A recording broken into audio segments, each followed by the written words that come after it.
So this is the first rainy day in weeks. We've been having just an amazing summer. And it just happens to be, this is the day I'm going to the library, which is in the Lunenburg Academy building. And other things that happen around here is, I guess, this is either on the Lunenburg walking tour site or maybe they meet here. Oh, this looks fun. There's a haunted Legends ghost walk. That'd be cool to do someday. Anyways, tourists may be here and other people seeking shelter and something to do in the rain, because there's also this new heritage classroom. Admission is free to see historical stuff. So that is cool. I won't be doing that today, but here we are, headed to the library. So I have a long history with libraries. It's a funny thing to say. Basically, I love local libraries. I use local libraries. In my experience most recently, for the last 13 years, has been in Quebec, which is a French-speaking province. So, of course, there's not as many English-speaking resources, but even so, within Montreal, there's an excellent library system called it's the Banque, Bibliothèque, Archives, and Nationale de Québec, which basically is meaning the library and archives of the province of Quebec. Anyways, they have a lot of books in their system, and that's where I have been getting books up until, in recent years, up until our move. But I would request books and they would take a long time to come because other people were reading them and what have you. So I put a bunch of requests for books here, and they've all come within a week or something of requesting them. And there's no way I can read all these. So in the time before they are due, because I still have 2 books on the go at home. Anyways, this is not a bad problem to have. I absolutely adore having access to all these books. Hi, after going to the library and showing you my book haul, I thought I would share my book process, I guess, the workflow for my reading and recording of what I've read and keeping track of what I want to read. So just to recap, I went to the library today to pick up books, and here's my stack that I got. But I can't say that I recommend these yet because I haven't read them, but I will say that they come recommended, which is why I reserved them in the first place. All of these are, except one that's memoir, they are all fiction. And that's how I roll. That's basically what I read, except for my academic reading. But my academic reading is a different process entirely. The process that I am talking about is getting my fiction and memoir and biography. Those are the staples in my reading routine. I don't read a lot of nonfiction that isn't related to my studies. I just am not motivated to do so. And I have very much a motivation policy, let's say, around reading. I read things that I want to read, period. I don't read stuff because it's I don't know, the latest and greatest something I should read, or the latest and greatest self-help book or something. I read things that I want to read. Of course, my wants are absolutely influenced by other people's opinions and what's out there and what I come across in social media, blah, blah, blah. But I'm not the person to go to ask what the latest leadership, productivity, self-help, or even health, wellness. Don't ask me about it. I haven't read it. So my process for keeping track of what I want to read and then getting it from the library, which is what I mostly do because it's fiction. I tend not to buy fiction. I will buy fiction books if I'm in a space or a time of life in which I can't get to the library a lot, or if I'm traveling and I just want a book along with me, or I buy a book when I'm traveling somewhere. Lost my train of thought there. Right. My process for getting my books from the library is this. So I'm always on the lookout for book recommendations, and I'm always watching what other people are reading. And I don't do this in a necessarily targeted way. I don't follow, I'm trying to think of on social media, I don't think I follow that many book accounts or people that just write about books.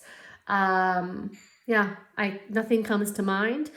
But I see what people are talking about largely in social media. So maybe on their Facebook posts, Instagram. Yeah, that would be pretty much it for me. I'll also see books recommended in newspaper stuff or actual print media sources. I will talk to people about what they're reading. I will see books at bookstores because I like to go to bookstores and I like to wander through and look at what's on the shelves, and I will take screenshots or pictures, I should say. I'll take pictures of book titles that I'm interested in reading based on what I've seen in the store. And this is actually what I do with almost all of the books that I come across that I'm interested in reading. I take screenshots of those titles or covers or whatever. So if I'm on Instagram and I come across somebody's book list or talking about a book, I'll screenshot that. For me, I find that my photos album, I guess, I go through my photos a lot because I take a lot of photos and I'm always moving my photos from my phone to my computer and to the hard drive where I keep photos. And so I'm in photos a lot, and it's like, it is a record keeping system for me. So then, as I'm going through my life, interacting with things on social media, in the real world, talking to people, seeing people's books around, whatever, I'm taking screenshots, taking pictures. Then when it comes time to move my photos over to my computer, or if I'm just scrolling through the photos on my phone and I'm like, oh, I'm going to now move these titles to my Goodreads. That's the next stage. I will sit down I find it's easier generally to sit down with the desktop, but I also have the app on my phone and this can work, but I find it easier to have like the screenshots on my phone and then the desktop, so I can work on the two devices at once instead of having to switch back and forth between different apps on my phone, if you get what I'm saying.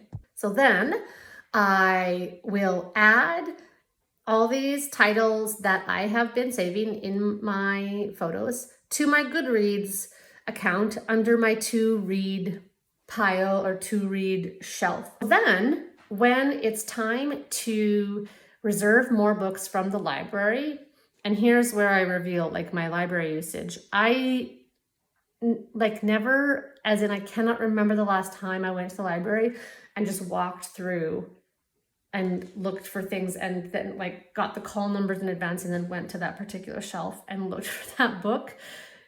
Don't remember the last time I did that. The way I use the library is I reserve online to pick up at the local place.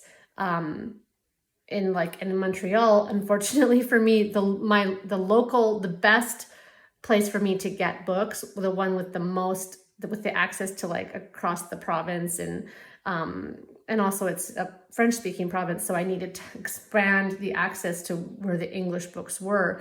That was like a 40-minute transit away. So unfortunately, going to my local library was not an easy thing.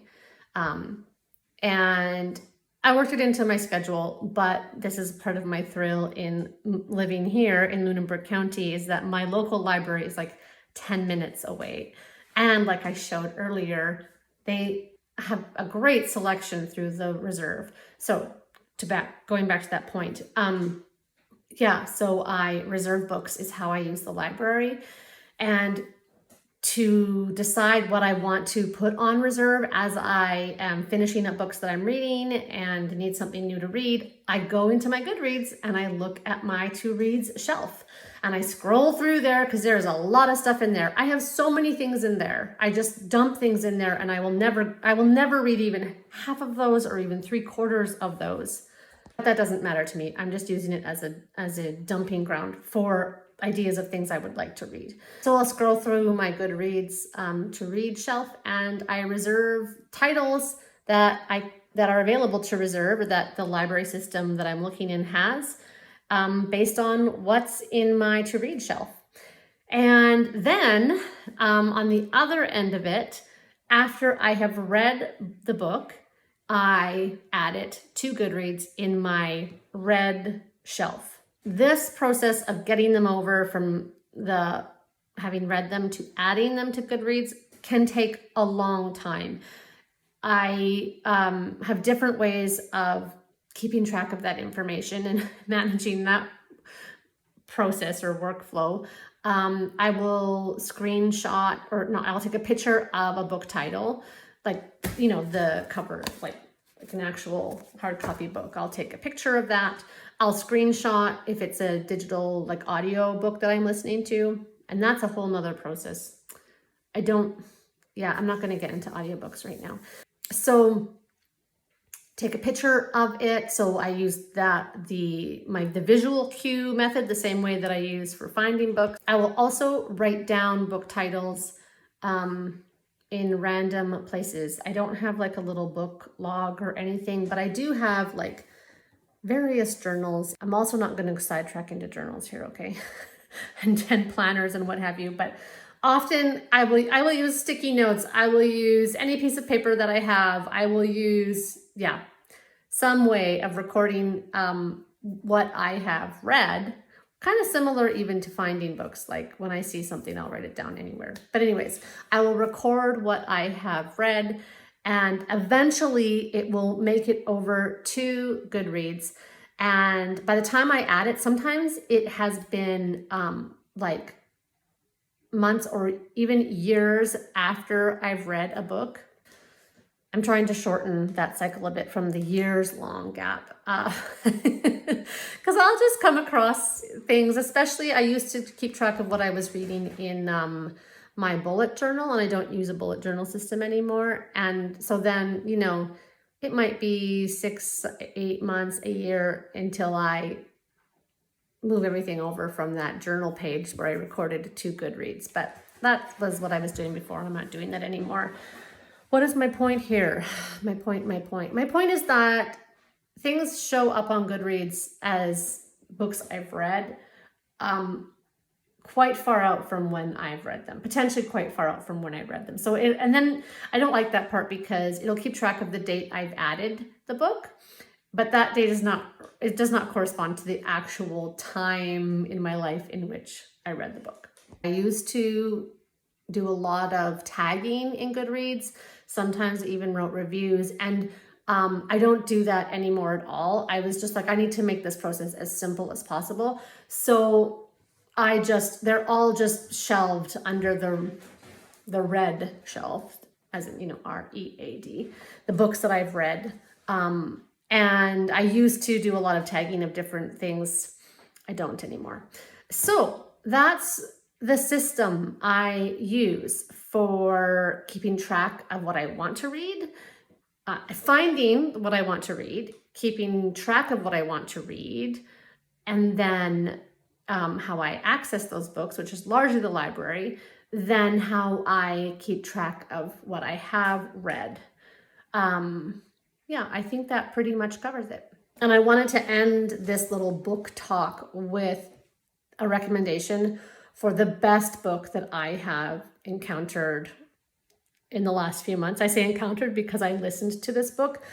In the process of moving, I just did not have a lot of mental bandwidth for reading, and nor the time. But I had lots of like when I'm packing and having to do things, I had time.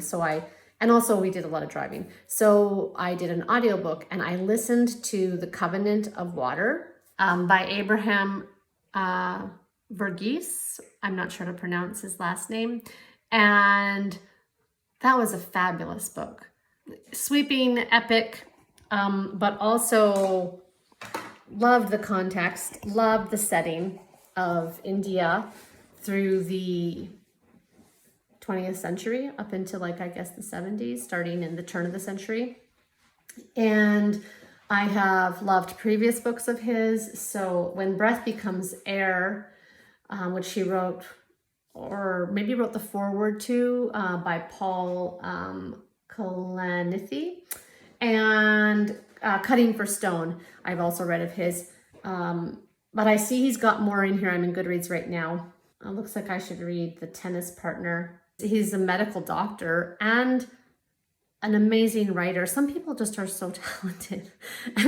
And the things, his medicine knowledge and his knowledge as a doctor and his intellect around that, how he brings that to his writing, it's really enjoyable.